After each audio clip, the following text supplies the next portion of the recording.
This video started as a positive one when it came to talking about the history of the Arena Football League. I was excited for the AFL to come back, but right before I was going to release this video, a lot of disturbing news came out. They had a semi-pro team replace one of their biggest name teams in week 1, which is an absolute joke. Now all stadiums are up to par with team safety. Teams are already folding, players aren't getting paid, and Commissioner Lee Hutton hasn't said anything about it. The AFL was supposed to have a triumphant, exciting return this spring, but it's turned into players' nightmares. And hey, the league may try to have this video taken down because they've been going after content creators who have been speaking out against them. But I don't really care because this story needs to be told. The first half of this video is going to be positive. The second half, not so much. This is the story of the Arena Football League. This is the story of the biggest scam in football. To prove how the vibe of this video has changed over the past few weeks, this was supposed to be the original closing line. This is the history of the AFL, the league that changed football forever. But before we get into this, if you enjoy college and spring league football content like this, don't forget to leave a like and subscribe. Also, let me know who your favorite Arena Indoor Football League team is in the comment section below. And if any players in the AFL want to talk, reach out to me, let's share your story. Football has had games played inside since the early 1900s. In 1902, there was a football game held in the Great Madison Square Garden. In 1932, there was a playoff game held indoors between Chicago and Portsmouth. The game was originally supposed to be played at Wrigley, but a blizzard caused a change of location. But up until the 80s, there was nothing like the Arena Football League, which came to fruition almost by accident. Jim Foster was a young marketing agent originally from Iowa and decided on a whim to attend an indoor soccer game with a colleague of his who worked for the NFL properties on February 11, 1981. Foster was intrigued by the fast-paced soccer game, began to imagine what a football game on a shorter field with walls as the out of bounds would look like. He told the Cleveland Times back in 2014, "We brought our briefcases to the game. We went straight from work. I turned to him and I said, if you could play soccer indoors, I bet you could play football. And he said, how would you do it? I reached into my briefcase and found an envelope. My mom had sent me clippings on the Iowa basketball team. I drew out what looked like a hockey rink. I started making notes. He drew a picture with a vertical goalpost and a net that would keep the ball in play. He also thought there should be a padded walls to keep players protected. He envisioned a fast-paced football game that was more geared to offense than defense would result in higher scoring games. He explained, I knew it would be high scores. I knew scoring was going to satisfy the palates of fans more than a 6-3 scrubbing. I knew it was going to sell the game. The envelope did not lead straight to the Football League being formed, but it became the foundation of what would eventually become known as the Arena Football League. Foster shared his ideas with his friends at the NFL, and they loved the idea, but then Foster would leave the NFL to work for the USFL. The envelope is still sitting in the NFL Hall of Fame right now, actually. He began to research the idea more and more to iron out the kinks through trial and error and staged test games in his free times from the USFL. I wrote the original rules, we did some testing, we videotaped players. Since he didn't want his innovative game to get stolen, he even had the test players sign non-disclosure agreements. He recalled the first test game saying, when we played the first test game in Rockford, Illinois, we played on a soccer field and there was only about a half inch of padding. Fortunately, no one got hurt badly. With the USFL ceasing operation, Foster was able to solely focus on his new iteration of football. The 1986 test game pitted the Chicago politicians against the Rockford Metros. A subsequent test game was held in Chicago. During this game, Foster realized he had something special on his hands. Foster explained, we were only going to play one half. A guy returned the kick and the fans went crazy. They went nuts. We got to halftime and the guys from Chicago said, we want to play the second half. We could beat these guys.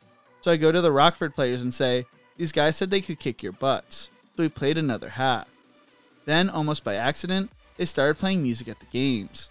An arena worker needed to go to Foster's car to find the cassette for the national anthem and saw that Foster had some good tapes. Began playing music and it just sort of stuck. After successful test games, Foster would create the Arena Football League with 4 original teams being the Pittsburgh Gladiators, Denver Dynamite, Washington Commandos, and Chicago Bruisers. He also hired Darryl Mouse Davis as the executive director of football operations. Davis is known as the godfather of the run and shoot, offense and modern pro offenses, and was the architect for the league's original wide-open offensive playbooks. The first game would take place on June 19, 1987, and was played between Chicago and Washington with a crowd of over 12,000 people. The game would be a success, but was not televised. Originally, when Foster first came up with the idea, he had a television deal lined up with NBC Sports, but they decided to go with the USFL, and Foster thought the league was done. He explained the reason arena football happened was because of Donald Trump. He ruined the USFL. When the USFL shut down and didn't play, I had an idea. They weren't going to get it together, so I told my wife now's the time to do the arena football thing. When the Arena Football League finally kicked off, NBC was nervous, but ESPN saw an opportunity, knowing there was a market for spring to summer football leagues. They knew they were never going to compete with the NFL, so they did not even consider it. Fox even showed interest in buying an AFL team. The league learned things from the first game and worked out the kinks. The first televised game would occur on June 20th, the following day. The game would have Lee Corso doing color commentary, and at the end of regulation it ended in a tie. All of a sudden, chaos is erupting as everyone is trying to figure out the overtime rules. The first season consisted of 6 games, with each team playing each other twice. Denver took on Pittsburgh in the first ever Arena Bowl, with Denver winning in a blowout 45-16. Following the first season, Foster would patent the sport with its expiring back in 2007. Early on, teams were single platoon, meaning players went both ways. Offensive linemen played on the defensive side of the ball, and etc., but the quarterback did not go both ways. In what amount to one of the few changes enacted, the AFL would eventually phase out single platoon football. Foster told the Cleveland Times, "Some of the coaches began to notice we got guys who were playing in the NFL, but we saw that very few linemen were making it. It was forcing you to be smaller, lighter. You couldn't get the prototypical size of an NFL lineman. It was a difference in body mass, different skill sets." Then Reggie Smith and Cliff Branch would join the league from the NFL, and both were explosive on the offense but couldn't play defense very well. The league would remain a niche league throughout the late 80s and into the 90s. Most of the exposure of the league came via tape-delayed games, usually at midnight or around that time on ESPN. The league was most known for when Pittsburgh head coach Jack Herring punched Foster in 1989. The story was so big that even USA Today ran a story. Foster had walked onto the field of play to mediate an altercation between the two teams when Herring, a former NFL assistant, punched him in the jaw. The Detroit Drive would become a dynasty during the league's early history, playing in the Arena Bowl every year of their existence from 1988 to 1993, playing in front of sold-out crowds throughout their history. When Mike Litch chose to buy the Detroit Tigers, he would sell the team and they would move to Massachusetts. In 1993, the league staged its first All-Star game in Des Moines, Iowa, as a fundraiser for flood victims in the area. The league would expand to 5 teams in 1989 and up to 12 teams in 1992. 1996 would see the league expand to 19 teams. That would all change in 1998 when Arena Bowl 12 would be nationally televised on ESPN. The league would see the Orlando Predators beat the Tampa Bay Storm 62-31. There were a number of franchises which existed in forms of a series of largely unrelated teams with little to no continuity of either coaching staffs or players under numerous management groups, until they folded. These were due to financial weak ownership groups, lack of media exposure in cities, lack of interest in teams as a whole. Kurt Warner would play for the Iowa Barnstormers from 1996 through 1997, leading Iowa to the Arena Bowl in both seasons and was named the first team All-Arena both years. After he led the Rams to the Super Bowl, his story would spread and brought much-needed attention to the AFL. Led to a new television deal with TNN, which aired regular season games live, unlike what ESPN was doing.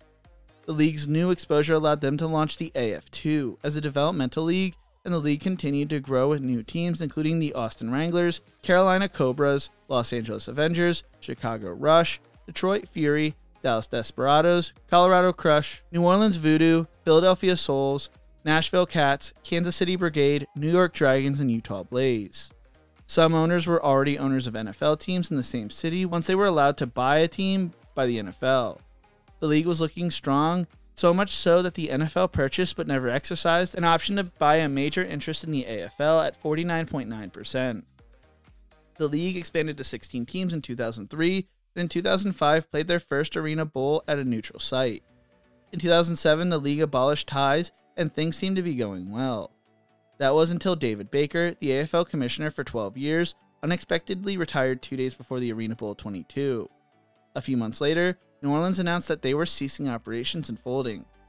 Platinum Equity would spend $100 million in stake on the league to create a centralized single-entity business model that would help streamline the league and the team's operations to make them more profitable. Some felt New Orleans folded because of this. When the draft and free agency started to be delayed, rumors began that the league was on the verge of folding, but owners shot those rumors down. It was soon revealed that the Players Union had agreed to cut the salary cap for the 2009 season, prevent a total cessation of the operations. During the same time, the Platinum Equity investment fell through as well. The league would cancel the 2009 season, hoping to fix the league's financial problems, while the AF2 season continued as planned. Efforts to reform the league's business model were placed under the leadership of Columbus Destroyers owner Jim Renacci and interim commissioner Ed Policy. Things were falling apart as Policy would later step down as commissioner. Los Angeles would fold 2 weeks later. In July of 2009, the league considered filing for Chapter 11 bankruptcy, and many felt in August that they were going to fold and file Chapter 7 bankruptcy. The league was considering disbanding in September of 2009, and the AF2 formed their own brand new entity and saw the Arizona Rattlers and Orlando Predators join them. The AF2 became the AF1 and purchased the assets of the original Arena Football League. They would take on the Arena Football League name and agreed to television contracts with the NFL Network. AF1 teams were given the option of restoring historical names to their teams. In addition to the historical teams, the league added 2 new expansion franchises, the Dallas Vigilantes and the Jacksonville Sharks. For the 2011 season, the Philadelphia Soul, Kansas City Brigade, San Jose SaberCats, New Orleans Voodoos, and the Georgia Force returned to the AFL after having last played in 2008. Sadly, the Grand Rapid Rampage, Colorado Crush, Columbus Destroyers, Los Angeles Avengers, and the New York Dragons did not return. They added the Pittsburgh Power, who was owned by Lane Swan, and Dallas would quietly fold in 2012 during the AFL's 25th season. Net 10 Wireless would become the league's title sponsor as they became Net 10 Wireless Arena Football League. In 2013, they saw the addition of the Portland Thunder and the weirdest football team ever, the Los Angeles Kiss, owned by Gene Simmons and Paul Stanley of the rock band Kiss. In 2015, the AFL saw another change in commissioner, and the league began to see more and more teams fold or leave for the IFL. On November 12th, the league announced the defending champions, San Jose SaberCats, would cease operations due to reasons unrelated to league operations. A statement from the league indicated that the AFL was working to secure new, long-term owners for the franchise. This left the AFL with 8 teams for 2016. The Washington Valor would join the league, owned by Monumental Sports and Entertainment, which also owns the NHL's Washington Capitals, NBA's Washington Wizards, and WNBA's Washington Mystics. The Orlando Predators and Jacksonville Sharks would leave the league in October of 2016, and it was rumored that the Arizona Rattlers were going to leave too. The LA Kiss and Portland Steel would quietly fold. The Rattlers then officially left the AFL for the IFL on October 17th, leaving the AFL with just 4 teams. They were the 6th AFL team to leave for the IFL since the 2010 relaunch. It would be brought up to 5 teams with the addition of the Baltimore Brigade, then came the addition of the Albany Empire. The Cleveland Gladiators announced that they would have to take a 2-year leave of absence while their arena, which was shared with the NBA's Cleveland Cavaliers and the primary tenants, was undergoing construction during the basketball offseason, and the following month, the Tampa Bay Storm, the longest tenured AFL team and the team that had its roots in the inaugural AFL season, folded due to financial problems. In 2018, the league proceeded with 4 teams and partnered with DraftKings to bring fantasy football back. The league would expand to 6 teams, with teams in Atlantic City and the Columbus Destroyers, and they played all their games on ESPN3, and the Arena Bowl 32 was played on ESPN2. After the season, the league closed down once again as they filed for Chapter 7 bankruptcy and fully ceased operations, citing a lack of capital and unresolved liabilities. Darren Arbit, the former coach of the San Jose SaberCats, would purchase the trademark and logos of the AFL in 2020, and it would be announced that the league was returning in 2023, with plans to play in 2024. A few weeks ago, the league kicked off with the Albany Firebirds, Minnesota Myth, Nashville Cats, Philadelphia Soul, Georgia Force, Louisiana Voodoos, Orlando Predators, West Texas Desert Hawks, Iowa Rampage, Salina Liberty, Southwest Kansas Storm, Wichita Regulators, Billing Outlaws, Oregon Black Bears, Rapid City Marshals, and Washington Wolfpack. Growing up, I always enjoyed playing the Arena Football League video games, and I hope to get to a Souls game this summer. Hopefully this time around the league can survive, as they do say third time's a charm. But will they be able to compete with the UFL and IFL for talent? That remains the question. They'll also be airing some games on arenafootball.live, but not all games were available, as well as games on the NFL Network and on Fubo TV, which I think it is a mistake not following a streaming model like the IFL, which could have been better. If they streamed on YouTube like the IFL does, I think they would have more stable streams and could have discovery through the algorithm. It isn't even known by many that the AFL returned. Well, I wanted to end this video on a positive note, and I was super excited to make it to the Philadelphia Souls game, but that seems unlikely now. News broke heading into the first weekend that the Souls roster was released from their contracts the Friday before the game after their head coach resigned out of nowhere. It would be replaced by an AAL2 team that would be using the Souls name, although they were from Dallas and were a semi-pro team. It came out that players, coaches, and hotels were not paid, and hotels were holding on to players' items until the payments were made.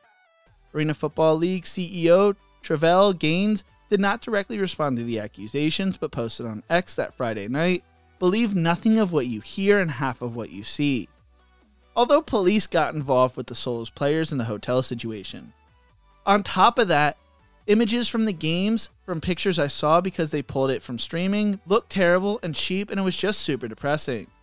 Things are only looking worse. 3 games were supposed to air on NFL Network the first weekend, were removed due to communication and equipment issues. They were also supposed to show 6 games on their streaming service, but only ended up showing 3 according to Anthony Carter from Arena Football Insider. Side note, Anthony has been doing amazing work, and you should definitely check out his website as well as his social media when it comes to this type of stuff. He's been on the ball with everything involving the AFL and has just been crushing it. When watching the streams, they also felt extremely cheap. I'm going to be honest, I'm worried about the AFL and its future, and I'm usually someone who tries to look at things as glass half full, not half empty. I wrote that statement after the first week of games and hoped things would get better heading into week 2, and that's why I held off this video.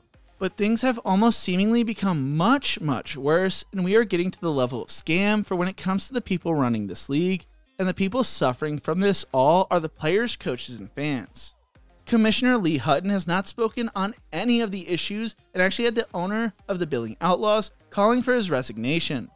Hutton has deleted one of the podcasts the league's released, basically telling everyone that all the reports were lies, although the players have said differently. Supposedly, players on some teams, including the one Hutton owns, have not been paid, and veteran players are helping those who don't have savings to cover costs. The Iowa Rampage have folded and made damaging claims towards Hutton. Their owner said in a letter, Lee Hutton is unavailable for weekly calls, so answers go unanswered. Lee once again promised that players will be paid and said that money would be delivered by April 26th, and it never came. An IFL team came out and said that they would honor the season tickets purchased by Rampage fans, so fans were not completely screwed. According to Carter, more teams are expected to fold this week and in the future. On the AFL's website, the Georgia Force and Rampage logos were removed. Players are getting cut for speaking out, content creators are getting blocked by the league for criticizing them, and hell, they may come after me for this video if they decide to watch the whole thing. The NFL Network deal, which would have seen the AFL pay the NFL $1.3 million a year to air their games, has fallen through with the reasoning for this not being shared, and Lee Hutton has remained quiet about it all. All this stuff pisses me off, and I know people who are playing in some of these indoor leagues. Some of the wall padding look to be cheap. This isn't Sunday soccer, where a group of your friends can go out and play a game. This is a more dangerous version of football, where guys are fighting to keep their football dreams alive, and safety should be the #1 priority. This whole thing feels like a scam, and the lack of transparency or communication by those in charge is disgusting. If you are a football player considering the IFL or AFL teams to go play for, go with the IFL, because the AFL needs to prove to everyone that they could get their shit together. The AFL is probably going to fold, which is extremely sad because it's the original indoor football league. They had a video game, highlights everywhere and all. I wanted this league to succeed. I wanted to celebrate this league. But I will not sit back and cheer on a league that has no care for their players or coaches or fans. This whole thing is disgusting to watch, and the AFL name is being run into the ground. This is all a frickin' joke, and players' livelihoods and the coaches' livelihoods are all suffering because of it. Do better, Lee Hutton, and do better, the AFL. Stop saying everything's alright when it's definitely not. God, this pisses me off. What do you think? Can the AFL survive this time around? Let me know in the comments section below. If you enjoyed this video, make sure to check out one of my other videos YouTube thinks you will love right here. Don't forget to leave a like and subscribe. Thank you so much for watching, and as always, remember to embrace the grind.